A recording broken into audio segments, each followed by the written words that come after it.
مدام مصداقية الخبر القائل بوجود اجتماع استخباراتي إسرائيلي فرنساوي مغربي في تل أبيب كشفت عنه المخابرات الجزائرية في 24 ساعة، هل هو خبر جدي فهمتني أم لا؟ أنا مشيت سألت دونك يلزمنا شوية فهمتني عقل له شوية رزق. ونحب نقول حاجة، الأخوة الجزائريين إذا كانوا يحبوا تونس ويحبوا فهمتني يعاونونا،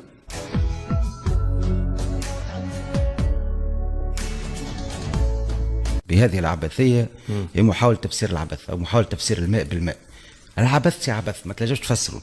الانطلاق من قضية في تونس إلى مقال في صحافة جزائرية، مذكر مليح الناس اللي تعتبر كونه المخابرات الجزائرية والسلطة الجزائرية كي تصدر عن مصادر في الصحافة والإعلام الجزائري مصادر رسمية، فإنه الحقيقة نذكر كونه في فترة سابقة صدر عن ذات المصادر تقريبا تنجم تسمي أنه في مؤتمر لأصدقاء تونس في الجزائر للحج أو لتعبئة 4 مليار دولار. لا ما هبطش المقال في حتى مقال في حتى جريده جزائريه، لا هبط في وسائل التواصل الاجتماعي التونسيه. يقولوا هاو الجزائر باش تعمل مؤتمر وكذا. هبط خذاته المشكله، خذاته وسائل الاعلام الجزائريه وهبط. نرجع لك حتى للمقال وتنبط لك هذاك على جنب. المعطيات اللي تم كشفها في المقال او التي نسبت الى انه لقاء صار قبل 24 ساعه نشر، وصلت المعطيات بتاعه لجهات امنيه وجهات استخباراتيه ومنها الى وسائل الاعلام، تتحدث على مؤامره تنطلق نهار 20 باحتجاجات شعبيه غاضبه.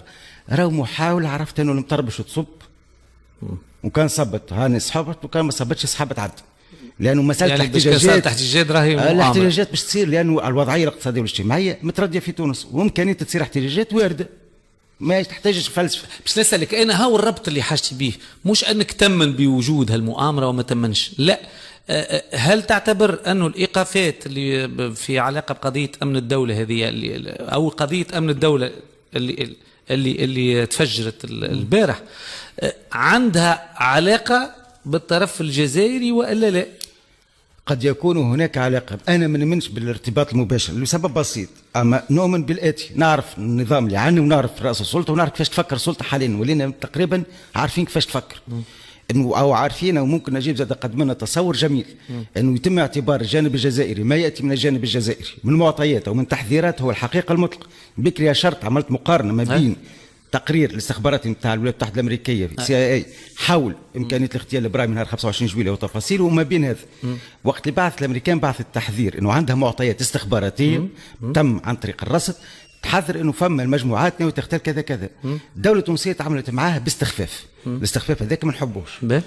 اليوم انت عندك معطيات انه هناك مؤامره واعطاك الاسامي، هل اخضعت هذا للمراقبه لمعرفه حقيقه هذا التحذير ام لا؟ ما صارش. انت وقفت وجهت تهمه واعتبرت انه تلك المعلومات المعلومات اللي جاتك من الجزائر ونجيب في حاله ما انها جات من الجزائر بالطبيعه نطرحوا في الفرضيات كلها. انا لهنا نجاوب مع نجيب قاعد نتحاول نتساير مع كلام نجيب اللي تواجه قال كونه الجزائريين بعثونا معلومات. نتصور العقل البسيط حتى للناس اللي ممكن عرفتها ولات مؤمنه ياسر بنظريه المؤامره لتاثرها بالسريات نتاع المخابرات، تعرف كونه في المخابرات ثم وثائق ثم ادله ثم براهين. هل تم ربط على ادراج هذه البراهين في الملف اللي عن الاول؟ بالضبط. على ملف تساؤلات مش موجود فيها، هذا موجود خلط تخرج من العمومي. اوكي واضح. لا ما عادش الاعتقاد الساذج عند جزء من التوانسه حتى اللي في الحكم انه الجزائر هي الاختنا الاكبر معناها وهي تموت علينا وتحب تحمينا، رواه ما الجزائر تدافع عن مصالحها، واذا كانت مصالحها تستوجب انه تلعب بيك شعبا وحكومه، باش تلعب بيك شعبا وحكومه. مدام مصداقيه الخبر القائل بوجود اجتماع استخباراتي اسرائيلي فرنساوي مغربي في تل ابيب كشفت عنه المخابرات الجزائريه في 24 ساعه، هل هو خبر جدي فهمتني ام لا؟ انا مشيت سالت زميل اللي هو زميل زين الشرفاوي اللي هو رئيس تحرير جريده الوطن، وهي جريده معروفه بالمعارضه تاعها للسلطه في القائمه. قلت له بالله ايش هي جريده الخبر وخاصه سي جلال بوعاتي هذا صاحب المقال صاحب المقال. قال لي جلال بوعاتي هو مدير جريده الخبر وهو صحفي محترم وله مصداقيه. اذا نحن فيما يتعلق عندنا في صحيفه عندها في مصداقيه، والصحافي يكتب بالخبر هذا له مصداقيه. اثنين، هل الخبر هذا هو خبر صحفي؟ لا، تسريب هو نقل، تسريب هو أمني، تسريب مخابراتي استخباراتي، مش الجريده اللي اخترقت الاجتماع. اي لا، هو بيدو قال نقلا عن مصدر موثوق. انا اليوم الجزائر وتمكنت من هذا الانجاز العظيم اني انا نخترق، وهو شيء يعتبر فخر اني نخترق اجتماع في تل قلب تل أبيب يجمع الموساد مع المخابرات الفرنسوية، ظهر لي 5 فرنسيس قالوا 12 ضابط مغربي و12 المغربي في وكذا، ونعرف شنو التخطيط نتاعهم الجزائر. لا ونعرف زاد اللي هم عندهم برنامج لتونس. اي ما نخرجش انا نعمل ندوه فهمتي صحفيه ونعلن فيها فهمتي على الخبر الهام هذا، كيفاش خبر بهالاهميه هذه نسربوا هكايا في هكا تعودت اجهزه المخابرات تعود تخدم هكا ما يخدموش من كونفيرونس دو بريس يكتشفوا في فتح كذا. المبين. نحن شباب تونسي معناها فرحنا وقت اللي دخلوا اخترقوا المنظومات المعلوماتيه الاسرائيليه الهاكرز وكذا، وقلنا معناها حيينا الشباب هذا بتاعنا وغيره. فما بالك مخابرات عربيه جزائريه تقتحم قلب تل ابيب الى اخره. شوف ايش معناها كلام غلط زياد. انت عملت المقدمه تقول الرجل عنده مصداقيه. لا قلت له مش هو صاحب الخبر، هو عنده مصداقيه محترم، لكن الخبر مش هو اللي صح ونقله عن مصدر مخابرات. وهذا المصدر ايش نقول لك انا؟ نقول لك اذا كان المتكلم مهبول السامع يكون عاقل. رانا ما هبلناش كلنا في البلاد، راهو مازال في البلاد هذه شكون عنده عقل. راهي مش تونس كلها تشطح على طرب وفلس، ولا اللي زغرتوا لها فهمتي في اذنها تقوم كذا. دونك يلزمنا شويه فهمتي عقل وشويه رزق. ونحب نقول حاجه، الاخوه الجزائريين اذا كانوا يحبوا تونس ويحبوا فهمتي يعاونونا بالفعل، يوقفوا علينا الهجمات هذه نتاع الالاف نتاع المهاجرين من افريقيا جنوب الصحراء اللي قاعدين يدخلوا لتونس وعاملين ازمه فهمتي لتونس، واللي قاعدين يدخلوا عن طريق الحدود الجزائريه، وتحولت دخولهم الى ماساه انسانيه.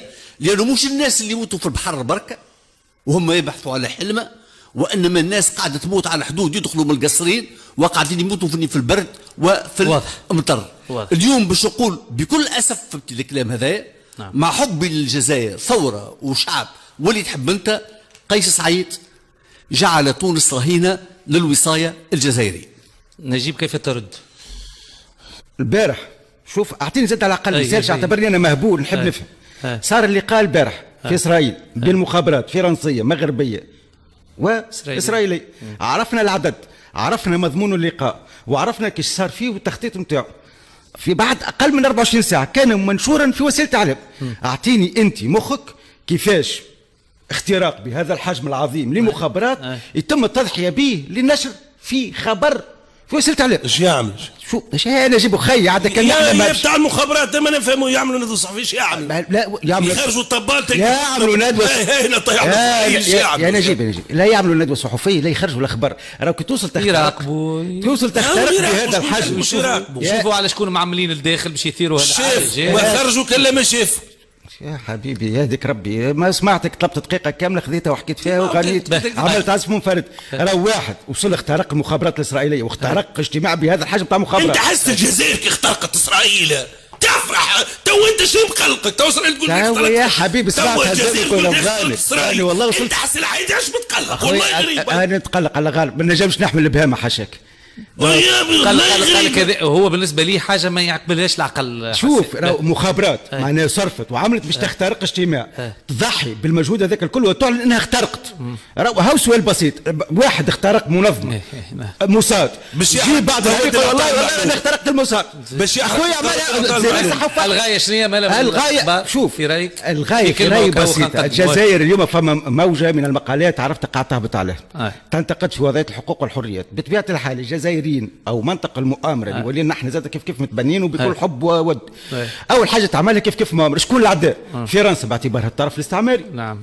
اسرائيل باعتبارها الكيان الصهيوني الغاشم عرفت المغتصب، واخيرا المغرب باعتبارها الجار العدو. هذوما كهوي سبحان ربك معناها ثلاثه هذوما اللي عداهم النظام الجزائري واللي يحكي عليهم كاعداء وخرج فيهم كاعداء هما ديما يتلموا ضد. حط على جنب يا ولدي يهديك ربي. هذه بالنسبه للجزائر. مصداقيه هذا المقال اخويا فما بعقل. نجاو للجزائر اللي حكي لنا عليها نجيب الامن القومي من امنها وعملت سي نجيب ها ونجيب نعطيك ثلاث مؤشرات يا سيدي. الغاز ولا يتباع لنا 3 مرات السوم القديم اي بسوم السوق. فقط المزايا الوحيده عاملينها قاعدين يقسطونا في الاسواق يبيعونا بالاقساط كل شهر نخلص حويجنا. ما يتعلق بواد ماء مجرى ماء قفصه شاحت على خاطر عندك جنوب التونسي شاحت واد بياش لانه الاخوه الجزائريين مشاو بناو عليه بدون التنسيق مع الجانب التونسي ودون احترام حق التوانسه في الماء. بالضبط. هذا الامن القومي بتاعنا. شوف فهمت، الامن القومي بتاعنا نتخلوا على الماء لصالح الجزائر. خويا نجيب تحب تعمل عمل. ثلاثه، نتذكروا مليح انه عندنا مواطنين توانسه في الحبس في الجزائر على الزيت، على شراء الزيت. نتذكروا مليح انه عندنا عباد مشات للجزائر بسلعة كما كل رحلات اللي تعمل، نحاولوا كبوت لشريه جديد قالوا قشك خلي لهنا اللي جيت بيت روح بيه. فالعلاقات اللي نحكيو فيها نجيب راي الجزائر، نحكي لهنا كنظام، ما نحكيش الشعب الجزائري اخواتنا واحبابنا ودم مشترك وعندنا تاريخ مشترك، نحكيو انظمه باش ما تعملش الخلط الجميل نتاعك. النظام الجزائري يتعامل معنا بالوصايه. راه وقت يمشي رئيس دولتنا للجزائر ويتم الاحتفاء به باش يقول كلمتين فقط، موقفنا هو موقف الجزائر، ومن بعدها بيامات يبعث لنا ابراهيم غالي مع كامل الاحترام للشعب الصحراوي ومع كامل حقه واللي تحب عليه انت، ولكن فما حاجه اسمها مصلحه تونس. اين تقع مصلحه تونس؟ هل ناقشنا نحن مصلحه تونس؟ ما ناقشناش. نجاو لهنا بيع تونس على شنية؟ على خاطر قاعدين يسربونا في الغناء اللي نحبوا نسمعوه المؤامره. واضح. يلا نجيب ما عندنا ما نضيف ونقدموا لقدام شويه.